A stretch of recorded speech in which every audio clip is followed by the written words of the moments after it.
Thank you for joining me, Alan. Can you please let people know what you do and how long you've been working in the education sector for?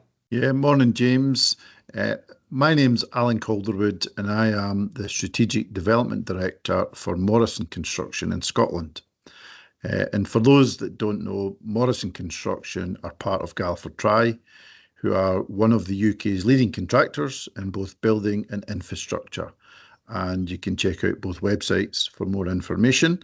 But my role, which has kind of changed slightly over the years, I would say in my business role is to find work and track opportunities to market in all sectors with the aim of winning the work via a tender process or ideally negotiated. But I also work in the pre-construction team, leading mostly large-scale education projects through the development process in readiness to start construction works. And most recently was the new Paisley Grammar School Community Campus, which was Passive House and LEAP funded. So I think you also asked how long, and I would say, well, despite my youthful good looks, I have worked in the education sector, believe it or not, for around 30 years and have been very fortunate to experience the full project journey through inception and feasibility to design development, construction and the operation and running of these facilities. So I've covered all types of learning facilities from primary, secondary and tertiary levels of education, involving new build, refurbishments and a combination of both. And I was actually just chatting to one of my colleagues to say, well, what was your first experience of education projects? And it was as a setting out engineer way back in the day for a lecture theatre building for Glasgow University on the Western Infirmary site, which, if people are aware of what's been going on there in the last few years at Gilmer Hill, the building is still there, but I can say it is now surrounded by some fantastic new buildings, but it is still standing. So we'll jump right in with the first question, which has been left by Fiona Robertson, head teacher at Perth Grammar. Fiona asks, what careers advice would you offer your 15-year-old self? Great question, Fiona. Great question. And I would say at 15, what was I doing? What was I up to? I would say I wanted to be a professional footballer. I was playing for some great teams at the time, and my head was full of sport instead of education and career paths. And my advice now would be go and train a wee bit harder, go to training and go and become a footballer. Because I think you could make it, son. I think you could make it.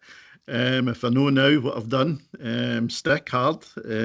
But I would say in terms of a career, I was actually heading towards nursing back then because I had some summer jobs working in a psychiatric hospital prior to me leaving school. Now, I had the right qualifications to go into engineering. Would I go back at? Yes, I would. Maybe my only regret, because I actually started as a trainee civil engineer and did the day release and working, which was brilliant. But I then changed my career path and went to university to get my degree to kind of go more into a management role as opposed to engineering. And looking back, right, what would I have done different? I would have said to myself, and maybe not quite at 15, slightly later, was you should have took the job in Las Vegas. It says I had an offer to be a site manager at one of the theme hotels, and I just get cold feet and didn't take it. So that's probably something that maybe my career would have changed if I had went there and got some experience. You never know. Fiona also asks, if there was a dream education project in Scotland that you were tasked to deliver, what would it be and why? A dream education project. Does it need to be in Scotland? I think so. Can it not be somewhere hot and sunny like Hawaii, where the working hours are short, the pay is fantastic, and just the lifestyle is just so different?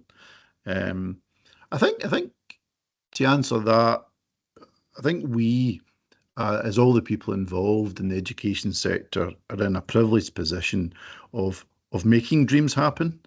You know, when you look at the visions that clients have, and we as part of the team, and that includes all the designers, the cost guy, everybody, we kind of turn that into reality. And it's maybe what is the ideal project that works is, and I always say to people and clients, if the design is done and we're involved earlier, we can just go away and build it. And I would say that is the easy part. You know, and some of the projects I've been involved in to turn dreams into reality, you know, it could be anything from an early years centre in Blackridge, an ASN in West Lothian, you know, a community campus in East Ayrshire. I think they all contribute to giving people a great environment to learn. You know, and for me, as a wee funny, and people that know me, if there was a dream education project, anywhere near a golf course in Scotland is generally would be a good location.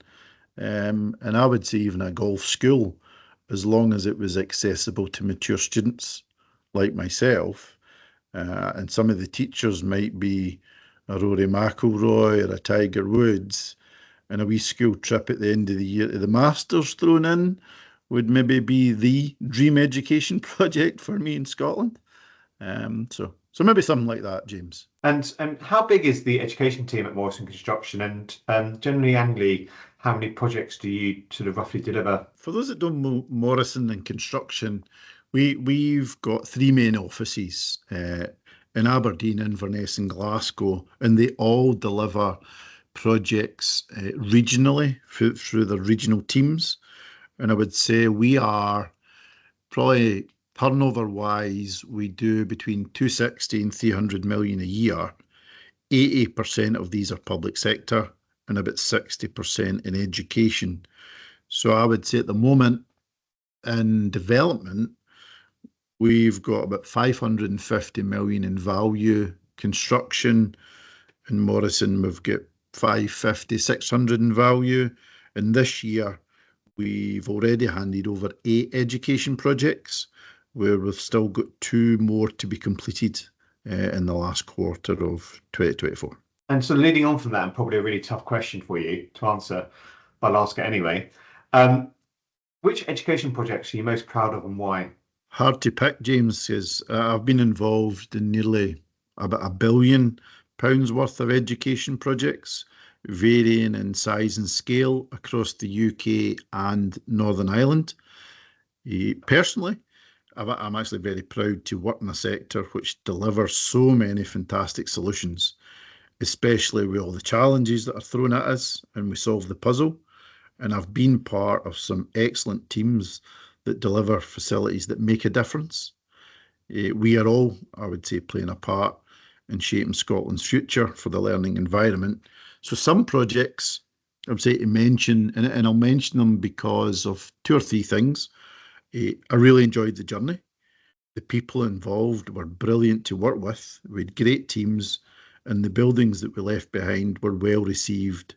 And more importantly, we all had fun doing it, which is, I think, is a key point. So St Matthew's Academy in Saltcoats was a joint campus, and it was my first PPP experience. The Barony campus in Cumnock, it was fantastic. It was the largest campus in Scotland until recently, and it had everything in it. It had an ASN, an early years, primary schools, high schools. We also handed it over during the pandemic, and it was Project of the Year at the Education Estates in Manchester. So it was one that I think I'm very proud of being involved and played a wee part in. And then most recently was the Paisley Grammar School, where I actually tracked this back in 2019, looking at the early consultations, and then I was involved in winning the tender. I then led the contractor involvement through the development phase with a great team and a great client, and it's great to see it now coming out the ground. But it's also got a wee kind of personal touch, because most of my chums that I play golf with, their kids go to that school and will hopefully go to the new school. and the delightful Mrs. Calderwood was a former pupil. So there's a wee bit of a personal touch to Paisley. So I think that's some projects that I'm quite proud of. Now, Morrison Construction have been with us right from the very start of Learning Places Scotland, and we really sort of appreciate your support and working with you and helping shape the event over the years. But in your opinion, what do education professionals get out of attending Learning Places Scotland, and why should they come and attend this November at the SEC? Well, James, what can I say? We at Morrison's have loved supporting the event year on year since the beginning, way back in Edinburgh.